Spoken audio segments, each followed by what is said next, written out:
In today's video, I'm going to go over step-by-step instructions on how to install a wire controller on a Samsung Quantum 2.0 high wall system.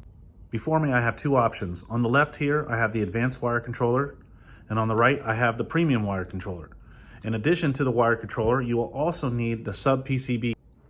The sub-PCB kit will include the sub-PCB, the mounting bracket for the sub-PCB, and a wiring harness along with instructions. In addition to the wire controller and the sub-PCB, you're going to need some communication wire to go from the wire controller to the sub-PCB in the high wall unit. In today's video, we're going to focus on the advanced wire controller and how to install it. The process is going to be the same whether you're installing the advanced wire controller or the premium wire controller.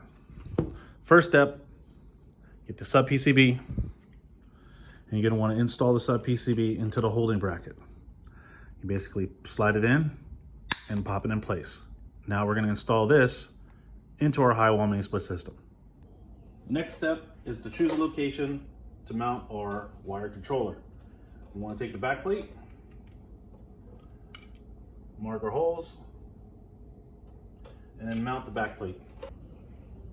Now that we got our back plate mounted and our wire run, we're going to go ahead and make our connections on the wire controller. We're locating our F3 and F4 terminals. F3 is on your left and F4 is on your right. Be sure to color coordinate your wiring so that way it coincides at both the controller and the indoor unit.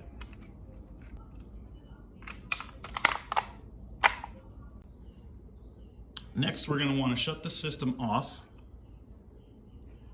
and cut the power.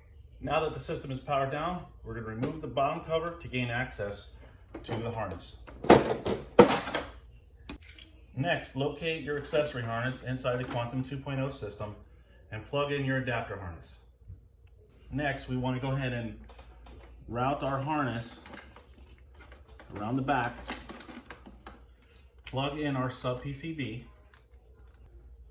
Now we're going to want to look at these two indentations on this black bracket. And we're going to line them up with these two hooks so we can mount our sub-PCB. Once we got our sub-PCB mounted, we want to locate our F3 and F4 wire. If we additionally want to install an overflow safety switch, we would cut this harness off and hook up our overflow safety switch to this white and black wire. Today we're not going to do that. We're only going to focus on these F3 and F4 wires. Now that we have our communication wire, we're going to go ahead and take wire nuts and we're going to go ahead and make our F3 and F4 connections.